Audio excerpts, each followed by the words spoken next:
Fue el mejor futbolista de su generación, una figura clave, pero ¿por qué terminó como terminó? La respuesta no está en un campo de fútbol, sino en los callejones oscuros del barrio de Forsella, en Nápoles. Para entender la caída de Diego, debemos entender el peso de la corona que aceptó en 1984. Cuando Maradona llegó a Italia, huyendo de una Barcelona que lo despreciaba y de una hepatitis que casi lo retira, se encontró con una ciudad que lo vio como el Mesías. Pero en Nápoles, la línea entre el Estado, la religión y la mafia es casi invisible. El conflicto real comenzó cuando Diego se convirtió en el activo más valioso de la camorra. No fue una relación de negocios formal, fue una seducción lenta. El clan de los hermanos Giuliano, los capos que controlaban el contrabando y la droga en Nápoles, decidieron que el mejor jugador del mundo debía ser su amigo. Existen fotografías que hoy son parte de la historia negra del deporte. Diego sentado en una bañera de oro macizo en forma de concha, rodeado de hombres con rostros curtidos y ametralladoras invisibles. En esas fiestas, la cocaína no se escondía. Se servía en bandejas de plata como si fuera azúcar. Diego empezó a vivir una doble vida esquizofrénica. De domingo a domingo, era el deportista de élite que le ganaba al norte rico de Italia, pero de domingo a miércoles, desaparecía en un torbellino de orgías, alcohol y polvo blanco. El club, el SSC Napoli, sabía exactamente lo que pasaba.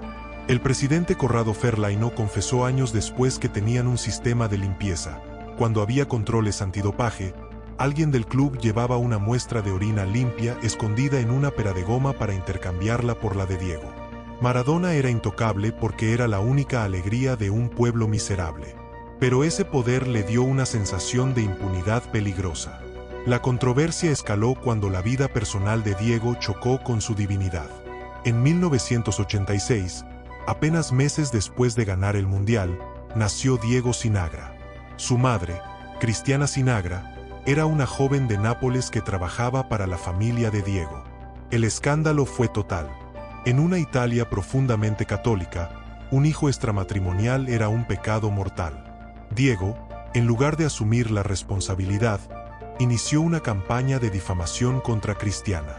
Negó al niño sistemáticamente, incluso cuando los tribunales italianos confirmaron la paternidad mediante pruebas de ADN.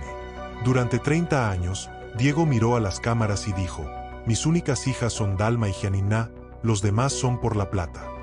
Esta crueldad pública fue el primer gran síntoma de un hombre que había perdido la brújula moral, protegido por un entorno que le decía que sí a todas sus atrocidades.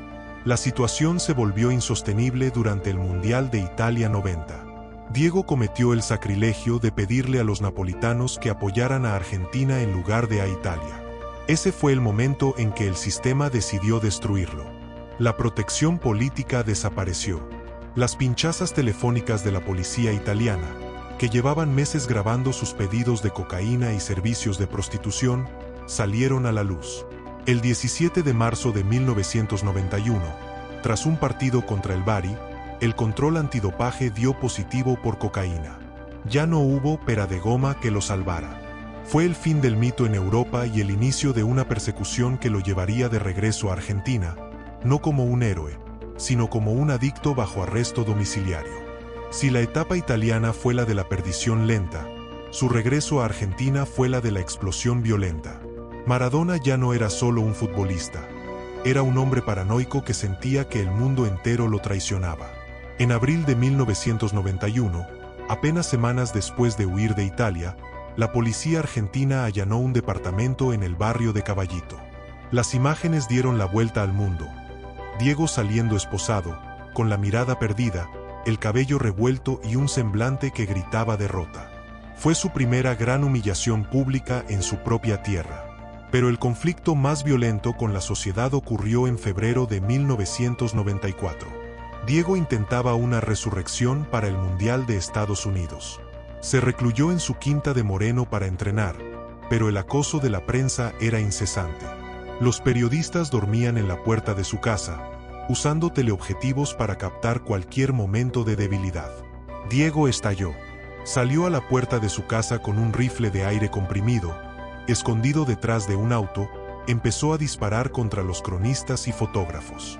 Hubo heridos, hubo denuncias y, sobre todo, hubo una fractura social. Por primera vez, una parte de Argentina empezó a ver al ídolo como un peligro público. Aquella no fue la acción de un deportista, sino la de un hombre desbordado por sus propios demonios. El Mundial de 1994 fue el escenario de la tragedia griega definitiva. Maradona llegó en un estado físico impecable, pero artificial. Tras el segundo partido contra Nigeria, una enfermera entró a la cancha para llevárselo de la mano al control antidopaje. El resultado, positivo por 5 variantes de efedrina. La controversia aquí es eterna. Diego siempre sostuvo que su preparador personal, Daniel Cerrini, le dio un suplemento vitamínico que contenía la sustancia sin saberlo. Otros dicen que fue una trampa de la FIFA para limpiar el torneo de una figura tan problemática. Sea como sea, la frase "me cortaron las piernas" se convirtió en el epitafio de su carrera. Diego no aceptó su error. Culpó a un complot internacional, alimentando su imagen de mártir perseguido por los poderosos. Fuera de las canchas, sus peleas con la FIFA y su presidente, João Havelange, se volvieron una cruzada personal. Los llamó mafiosos, dictadores y ladrones. Pero mientras peleaba contra los de arriba, su vida privada era un caos de malos tratos y escándalos nocturnos. Sus salidas a discotecas como El Divino o Coyote terminaban siempre en peleas con fotógrafos, choques de autos de lujo y denuncias de disturbios. Diego ya no podía vivir sin el conflicto. Su matrimonio con Claudia Villafañe era una cáscara vacía. Él mantenía relaciones paralelas con decenas de mujeres, mientras Claudia intentaba mantener la cordura familiar ante las constantes hospitalizaciones de Diego por sobredosis. Cada vez que Diego rozaba la muerte, como en Punta del Este en el año 2000 donde estuvo en coma, el mundo se paralizaba, pero él volvía a las andadas apenas salía del hospital, demostrando una resistencia física que desafiaba a la ciencia, pero una fragilidad mental que lo acercaba al abismo cada día más. El año 2000 no fue solo el inicio de un nuevo milenio, fue el inicio del descenso definitivo de Maradona a un infierno del que nunca regresaría del todo. Tras estar clínicamente muerto en Punta del Este por una sobredosis que dejó su corazón funcionando al 20%, Diego buscó refugio en Cuba. Lo que se vendió como una rehabilitación médica bajo la protección de Fidel Castro, terminó siendo un escenario de libertinaje absoluto. En la isla, Diego no era un paciente, era un rey sin ley. Fue en este periodo donde se gestó una de sus mayores controversias morales, los hijos de Cuba. Durante años fue un rumor, pero tras su muerte se confirmó que Diego mantuvo relaciones con jóvenes locales, algunas apenas saliendo de la adolescencia, aprovechando su estatus de semidios en un país con carencias extremas. Javielito, Lu, Joana y Harold son los nombres de esa familia paralela que Diego ocultó mientras sus hijas legítimas lloraban su ausencia en Argentina. Cuba no curó a Maradona. Cuba le dio la impunidad para que sus adicciones mutaran de la cocaína a una sed de poder y control sobre los demás. A medida que avanzaba la década, su personalidad se volvió más errática y violenta, alimentada por una mezcla peligrosa de alcohol y psicofármacos. La controversia de los malos tratos dejó de ser un secreto a voces para convertirse en evidencia pública. Su relación con Rocío Oliva fue el epicentro de este caos. En 2014, el mundo vio con horror un video filtrado donde un Maradona fuera de sí, tambaleándose por el alcohol, increpaba y lanzaba golpes a Rocío por el simple hecho de usar un teléfono. Este video fue solo la punta del iceberg de una serie de denuncias por violencia de género que marcaron sus últimos años.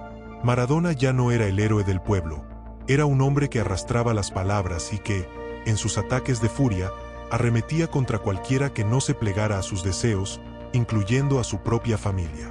El conflicto con su propia sangre llegó al nivel judicial cuando inició una guerra sin cuartel contra Claudia Villafañe.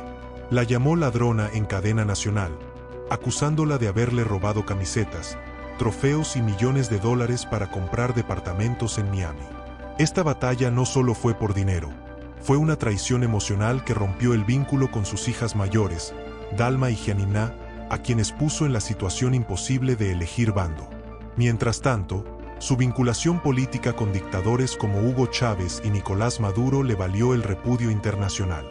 Diego se declaraba un soldado de la revolución mientras cobraba cifras astronómicas de gobiernos que hundían a sus pueblos en la miseria, demostrando una contradicción moral insalvable. El hombre que decía defender a los humildes, vivía rodeado de lujos financiados por regímenes autoritarios. Pero lo más trágico ocurrió en sus últimos 5 años, con la aparición del famoso entorno. Figuras como su abogado Matías Morlá y el médico Leopoldo Luque tomaron el control total de su vida, aislándolo de sus seres queridos. Se creó una muralla donde Diego era un prisionero de lujo. Los audios filtrados tras su muerte revelaron una realidad aterradora. Le daban alcohol para que se mantuviera dócil, le suministraban psicofármacos contraindicados para su corazón solo para que no molestara y lo obligaban a asistir a eventos comerciales, como su último cumpleaños en la cancha de gimnasia, donde apenas podía caminar y no sabía ni quién era. Lo usaron como un producto de marketing hasta que su cuerpo no pudo más. El final de la leyenda fue indigno de su historia. Diego murió el 25 de noviembre de 2020 en una casa alquilada en Tigre que no tenía las condiciones mínimas de salud. No había desfibrilador, no había oxígeno, y su habitación era un cuarto de juegos con un inodoro químico detrás de un biombo. Murió solo, en una soledad desgarradora, mientras sus cuidadores se enviaban mensajes burlándose de su estado. La autopsia reveló un corazón reventado, del doble de su tamaño normal, que gritaba auxilio mientras el entorno lo ignoraba. Su muerte fue caratulada por la justicia argentina como un homicidio simple con dolo eventual. Maradona terminó como terminó porque fue un hombre al que nunca le permitieron ser humano. Fue un dios que sangraba, un adicto que pedía ayuda a gritos a través de sus escándalos y un padre que falló sistemáticamente. Su legado hoy está manchado por las causas judiciales, las peleas por una herencia millonaria y los audios que demuestran la negligencia de quienes debían cuidarlo. Diego fue el más grande en la cancha, pero fuera de ella, fue la víctima de una fama que lo devoró y de una sociedad que prefirió verlo morir antes que verlo ser una persona normal. Su historia es el recordatorio de que, a veces, la corona de rey pesa tanto que termina por romperle el cuello a quien la lleva.